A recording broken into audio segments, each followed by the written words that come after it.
নমস্কার, আপনাদের বেঙ্গল ফ্যাক্টসে স্বাগত। শিক্ষাই জাতির মেরুদণ্ড, আর এই শিক্ষা যারা দেন তারাই হচ্ছেন শিক্ষক। আজ সেই শিক্ষকদেরই অবস্থা ঝুলছে সুপ্রিম কোর্টে। কারণ শিক্ষক কারা যোগ্য কারা অযোগ্য, সেই যে বিভিন্ন রকমের তরজা শুরু হয়েছে, সেখানে এখন মহামান্য বিচার ব্যবস্থা তারাও কিন্তু সংকটে পড়ে গেছে কারা যোগ্য এবং কারা অযোগ্য নির্বাচন করতে। আজকে সেই নিয়ে আমাদের আলোচনা। নিশ্চয়ই বুঝিয়ে গিয়েছেন যে আমরা কি নিয়ে আজকে আলোচনা করতে চলেছি, যে 26,000 শিক্ষকদের অবস্থা এখন সংকটে, সেই নিয়ে আজকে আলোচনা। আজকে আমার সাথে রয়েছেন স্নেহাংশু ঘোষাল, প্রধান শিক্ষক এবং শিক্ষাবিদ। স্বাগত আপনাকে।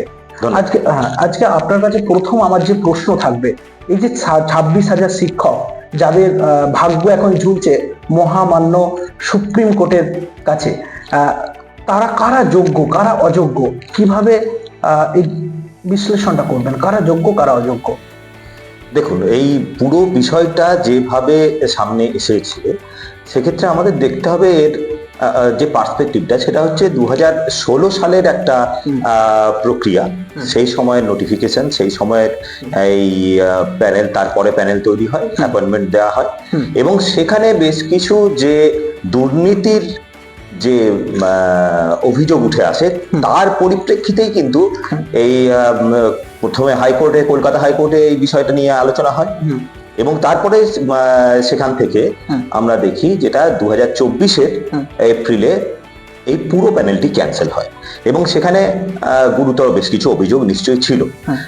তারপর তার সুপ্রিম কোর্টে এই বিষয়টি যায়, এবং আমরা দীর্ঘদিন ধরে দেখছি সুপ্রিম কোর্টে সেই বিষয়টি বিচারাধীন আছে। যদিও হাইকোর্টের বাতিল করে দেওয়া প্যানেল সুপ্রিম কোর্টের পূর্বতন যিনি প্রধান বিচারপতি ছিলেন চন্দ্রজ্যোতি চন্দ্রচূড়, ওনার যে রায় ছিল, সেই রায় অনুযায়ী তাদের চাকরি এখনো বলবৎ রয়েছে। কিন্তু সত্যি আপনি যে কথা বললেন, কথাটা ঠিক, যে এখনো কিন্তু তাদের চাকরির নিশ্চয়তা কিছু নেই।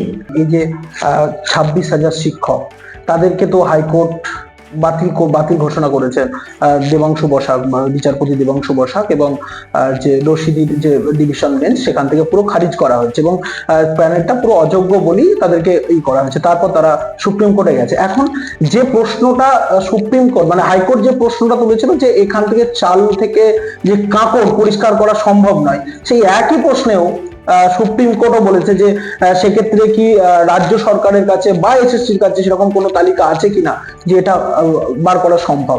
ঠিক এই জায়গা থেকে দাঁড়িয়ে চাল থেকে কাপড় পরিষ্কার করা কি সম্ভব? এক্ষেত্রে আমি যেটা বলতে চাইবো, দেখুন, সর্বোপরি আমি নিজে একজন শিক্ষক যেহেতু, এবং একটি স্কুলের দায়িত্বে থাকার ফলে এটা আমি অনুভব করতে পারি যে দীর্ঘদিন আমাদের রাজ্যে শিক্ষক নিয়োগের ক্ষেত্রে বিভিন্ন রকম সমস্যার সম্মুখীন আমরা হয়েছি, এবং বিদ্যালয়গুলিতে শিক্ষকের অভাব ভীষণভাবে রয়েছে।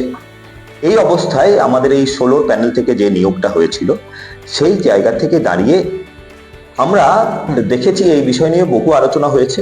হাইকোর্টের নির্দেশে সিবিআই, আমাদের দেশের সব থেকে বড় সংস্থা, তদন্তকারী সংস্থা, তারাও তদন্ত করেছেন, এবং তদন্ত করে যে রিপোর্ট উঠে এসেছে, সেই রিপোর্টেও আমরা যেটা দেখেছি সেটা হচ্ছে যে ক্লাস 9-10-এ 8% মতো, তারা কিন্তু সিবিআই এর রিপোর্টে বলছেন যে 8% মতন ইরেগুলারিটিস পাওয়া গিয়েছে, 12 to 14% মতন 11-12-এ ইরেগুলারিটিস পাওয়া গিয়েছে, গ্রুপ সি গ্রুপ ডিতে ইরেগুলারিটিস তুলনামূলকভাবে তার থেকে একটু বেশি। কিন্তু দেখুন, তাহলে এই যদি আমার দেশের সর্বোচ্চ তদন্তকারী সংস্থা বলে দিয়েছে যে আমার এই প্যানেলে 8% বা 12% এরকম ইরেগুলারিটিস রয়েছে, তাহলে আমার মনে হয় না এই অবস্থায়, আমি একজন শিক্ষক হিসাবে আমি মনে করি না যে কোনোভাবেই ব্যবস্থা আমাদের, ওই যে কথা আপনি বলছেন, চাল থেকে কাপড় বাঁচতে আমাদের হবেই। কেননা এভাবে আমরা সবাইকে একেবারে খারাপ বলে দিতে পারি না, যেখানে আমরা দেখতে পাচ্ছি সিবিআই বলছে যে 8% বা 12%-এর বেশি।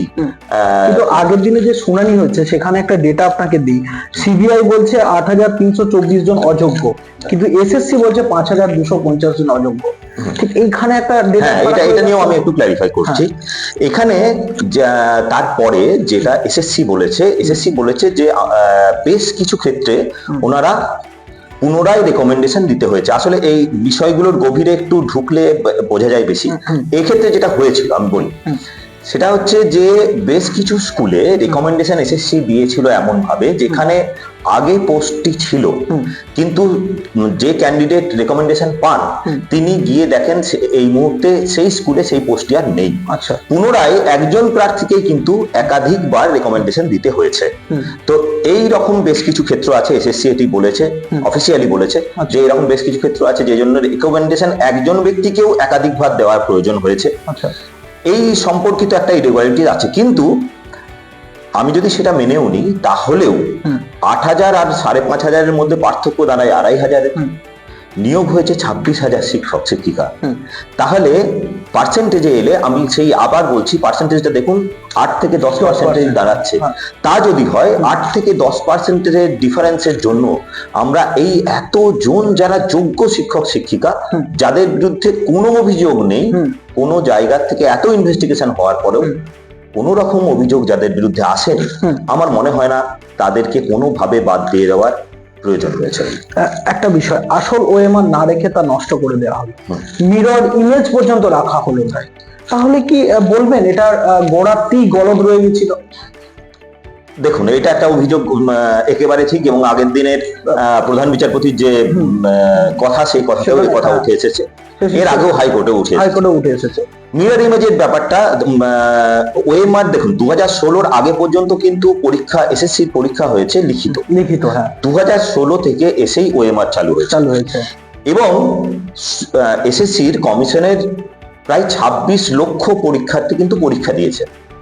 কমিশনার খুব স্পষ্টভাবে এটা বলেছেন যে 26 লক্ষ পরীক্ষার্থীর ওএমআর সিট সেটাকে সংরক্ষণ করে রাখা প্র্যাকটিক্যালি পসিবল না, এবং যে জন্য ওনাদের রুল রয়েছে যে এই ধরনের ইমেজগুলিকে বা ওএমআর সিটগুলিকে 1 বছর রাখার পর তারপর তারা সেটা ডিস্ট্রয় করেন। আমরা সবাই জানি এটা 2016-র প্যানেল, প্রথম এ নিয়ে অভিযোগ উঠছে 2019-এ, হ্যাঁ, তার মানে তার মধ্যে 3 বছর অতিবাহিত। এবার যেহেতু ওনারা কোর্টেও এটা এফিডেভিট করে জানিয়েছেন যে যেহেতু 1 বছরের নিয়ম রয়েছে যে সিট ওনারা 1 বছর পর্যন্ত রাখবেন তারপর ডিস্ট্রয় করবেন, 3 বছর পেরিয়ে যাওয়ার পরে খুব স্বাভাবিকভাবেই ওনারা ওএমআর সিট ডিস্ট্রয় করেছেন।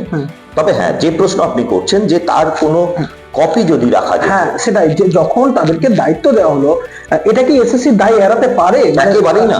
যেখানে মিরর ইমেজ রাখার একটা জায়গা রয়েছে সেখানে তারা কিভাবে দায় এড়িয়ে দিতে? একেবারেই না। যেহেতু এসএসসি নিয়োগকর্তা না হোক, তারা যদি কন্ডাক্ট করছেন, তাহলে সেই জায়গা থেকে তাদের কাছে এর একটা কোথাও না কোথাও এর একটা রেফারেন্স তো রাখতেই হবে। দেখুন, আমাদের প্রধান বক্তব্য যেটা, সেটা হচ্ছে যে এটা ঠিক যে এসএসসির এক্ষেত্রে আমার মনে হয় যতই ওনাদের নিয়ম থাকুক না কেন, ওনারা অরিজিনাল ওএমআর সিট ডিস্ট্রয় করে ফেলেছেন, ঠিক আছে, সেটা তো নিয়ম আছে।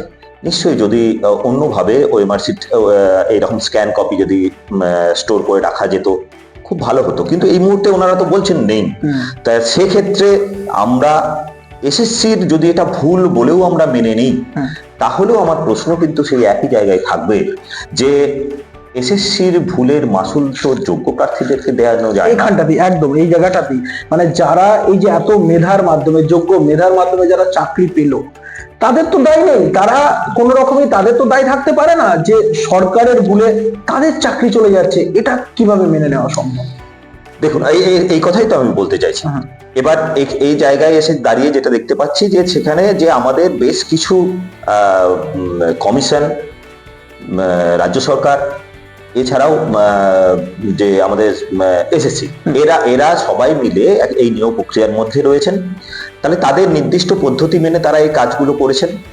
এই পদ্ধতিগত ত্রুটি বেশ কিছু থাকতে পারে, যদি কোনো পদ্ধতিগত, যেটা আমরা সিবিআই ইনভেস্টিগেশনেও দেখেছি বেশ কিছু ইরেগুলারিটিস রয়েছে। তো ইরেগুলারিটিস যেগুলো রয়েছে, যদি যেখানে যেখানে যা ভুলভ্রান্তি হয়েছে, আমরা নিশ্চয়ই চাইবো যে কোনো একটিও অযোগ্য ছেলে বা মেয়ে তারা যেন এই তালিকায় না থাকে। এটা আমরাও ভীষণভাবে চাইব, কারণ আমরা জানি যে আমাদের আরো যে সমস্ত ভাই বোনেরা রয়ে গেল যারা যথেষ্ট যোগ্য, প্রচুর চেষ্টা করছে, প্রচুর পড়াশোনা করছে, কিন্তু তারা কোনোভাবে এবারে সুযোগ করে উঠতে পারেনি। তো আমরা কোনোভাবেই বলতে পারি না যে তাদেরকে বাদ দিয়ে এই পুরো ব্যাপারটাকে রেগুলারাইজ করে দেওয়া হোক। আমরা একদমই চাইবো না যে একটিও অযোগ্য ছেলে মেয়ে চাকরিটা পাক, কিন্তু তার সাথে সাথেই আমরা কিন্তু ভীষণভাবে এটাও চাইবো যে এই বাকি যে 26,000-এর বাকি যে ছেলেমেয়েরা রয়ে গেল, যারা সত্যিই ওই পরিশ্রম, ওই পড়াশোনা, যোগ্যতা দিয়ে তারা এই চাকরিটা পেয়েছে। কারণ একটা জিনিস দেখা যাচ্ছে কি, সার্ভারে 1 নাম্বার, খাতায় 1 নাম্বার, মানে কোনো নাম্বারের সাথে মিললে, এটা প্রধান বিচারপতিও বলেছেন। হ্যাঁ, মিসম্যানেজমেন্ট তো হয়েছে। হ্যাঁ, হয়েছে।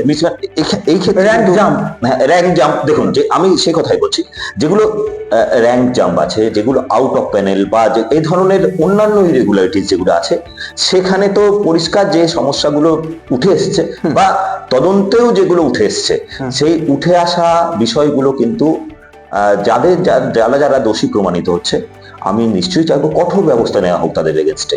ঠিক এই জায়গাটাতে প্রত্যেকটা বড় বড় ভুল, তাহলে কি এর নেপথ্যে কোনো বড় মাথা থাকতে পারে, কি মনে হয়? দেখুন, মানে পূর্ব পরিকল্পিত কি এটা? দেখুন, আমি এই কথা আমি বলবো যে ঘটনাটা যেভাবেই ঘটে থাকুক না কেন, ইতিমধ্যেই তদন্তকারী সংস্থার থেকে বেশ কিছু জায়গায় ভুল তো ধরা ইতিমধ্যেই পড়েছে। সেই জায়গা থেকে দাঁড়িয়ে আমরা ভুল, আমাদের কাছে স্পষ্ট যে বেশ কিছু ক্ষেত্রে ভুল হয়েছে, কিন্তু বক্তব্যটা আমার সেই জায়গাতেই থাকবে যে ভুল যেখানেই হয়ে থাকুক না কেন, শেষমেশ সব থেকে গুরুত্ব দেওয়ার দরকার হয়েছে রাজ্যের শিক্ষা ব্যবস্থাকে, রাজ্যের স্কুলগুলোতে, এবং সবচেয়ে বড় কথা ছাত্রছাত্রীদের ভবিষ্যৎটার দিকে তাকাতে হবে। তো ভুল যেখানেই হয়ে থাকুক না কেন, সেই ভুল শোধরাতে হবে। অযোগ্য যদি কেউ এর মধ্যে এসে থেকে থাকেন, তাদেরকে বার করতে হবে, তাদের বাদ দিতে হবে, কিন্তু দেখতে হবে ল অফ ন্যাচারাল জাস্টিস যেন কোনোভাবে বিঘ্নিত না হয়। আচ্ছা, এই যে সমস্ত স্কুলগুলো রয়েছে, স্কুলগুলোতে এখন শিক্ষক ঘাটতি যদি হয়, সেক্ষেত্রে আমরা দেখেছি বিভিন্ন অস্থায়ী শিক্ষক নিয়োগ করা হচ্ছে, এবং তাদের যে মূল্য, সেটা হচ্ছে তাদের যে বেতন মূল্য, সেটা 1,000 টাকা, 1,500 টাকা, 2,000 টাকা। এখন প্রশ্ন হচ্ছে, বর্তমান সময়ে দাঁড়িয়ে যারা বিএড করছেন এবং শিক্ষকতার সাথে এই প্রফেশনটাতে যারা আসতে চাইছেন, তাদেরকে এই ধরনের যে মূল্য পেতে হচ্ছে, ঠিক এই জায়গা থেকে দাঁড়িয়ে তাদের যে পরিমাণ কাজ করতে হয় স্কুলগুলোতে, তাদের কথা কি বলবেন? দেখুন, শিক্ষক নিয়োগ তো নেই, তাদের চোখে অনেক স্বপ্ন। নিশ্চয়ই আপনি এই যে কথা বলেছেন, এটা একটা খুব দুর্ভাগ্যজনক সত্য। তার কারণ বিভিন্ন স্কুলে এই যে, দেখুন, আপনি যদি খেয়াল করেন যে কোনো ধরনের নিয়োগ সংক্রান্ত কোনো নির্দেশিকা বা প্যানেল তৈরি হওয়ার পরেই সে নিয়ে কোর্টে চলে যাওয়ার একটা প্রবণতা তৈরি হয়েছে। যে কোনো একটি নিয়োগ নর্মাল, স্বাভাবিকভাবে কিন্তু সম্পূর্ণ হচ্ছে না। যে কোনো ধরনের নিয়োগের তালিকা প্রকাশ হওয়ার পর, প্যানেল লিস্ট প্রকাশ হওয়ার পর, সেটা নিয়ে কোর্টে যাওয়া, তাকে চ্যালেঞ্জ করা, এবং সেটা দীর্ঘদিন ধরে, বছরের পর বছর ধরে, আমরা সবাই ওয়াকিবহাল আছি যে আমাদের বিচার ব্যবস্থায় সময়টাও লাগে একটু বেশি। তো সে জিনিস চলতে থাকছে, এবং তারপরে বিভিন্ন প্যানেল কিন্তু আটকে রয়ে যাচ্ছে।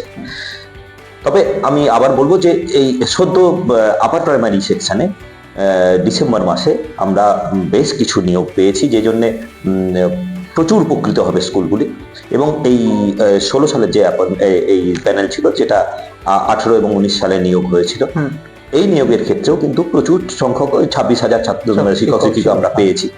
তো এটা একটা, আপনি যে কথা বললেন যে খুব সামান্য বেতনে হয়তো গ্রামের শিক্ষিত ছেলে মেয়েদেরকে, সেই বেশ কিছু স্কুল রয়েছে যেখানে 2জন শিক্ষক, 3জন শিক্ষক, কোন স্কুলের শিক্ষকই নেই, হয়তো 1জন শিক্ষক, বাকি 2জন 3জন অস্থায়ী স্কুলের দায়িত্ব নিচ্ছেন।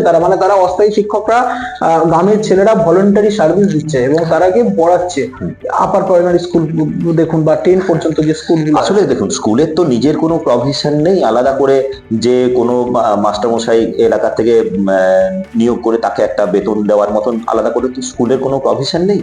স্কুল অনেক সময় যখন এইরকম পরিস্থিতি হয়, হয়তো এমন কোনো একটা বিষয় যেখানে বিষয় শিক্ষককে আমরা নেই, স্কুলে বিষয় শিক্ষক নেই, সেখানে অভিভাবকরাই হয়তো আলোচনা করে সিদ্ধান্ত নিয়ে মাস্টারমশাইদের সঙ্গে বসে, এবং অভিভাবক যে সভা রয়েছে, স্কুলের যে ম্যানেজিং কমিটি রয়েছে, তারা আলোচনা করে সিদ্ধান্ত নিয়ে অনেক সময় নিজেরাই একটা ওই বিষয়টির উপরে কোনো একজন শিক্ষিত এলাকারই ছেলে বা মেয়েকে আহ্বান জানায় যে তারা যদি এসে, আসলে এটা ভলেন্টারি বিষয়, এবং এক্ষেত্রে যে সামান্য কিছু রেমুনারেশন দেয়া হয়, সেটা কিন্তু সাম্মানিক বলে, সাম্মানিক বলা হয়, সেটা সাম্মানিকই। এটা দুঃখজনক যে খুব সামান্য সেটা, কিন্তু আমার মনে হয় যে সমস্ত যুবক যুবতী এই কাজ করছেন, কিছু কিছু ক্ষেত্রে অনেক জায়গাতেই আমারও নজরে পড়ে যে এরকম ঘটনা ঘটছে, সেটা তারা কিন্তু ওই সামান্য পয়সার জন্য করেন না। ওর মধ্যে অনেকটাই তাদের ভেতর থেকে সমাজসেবার যে একটা তাদের মধ্যে ইচ্ছা রয়েছে, সেই ইচ্ছার জায়গা থেকে করেন। সামান্য 1,000 টাকা বা 2,000 টাকা যে কথা আপনি বলছেন, সেই রেমুনারেশনটার জন্য ওনারা এই কাজ করেন বলে আমি মনে করি।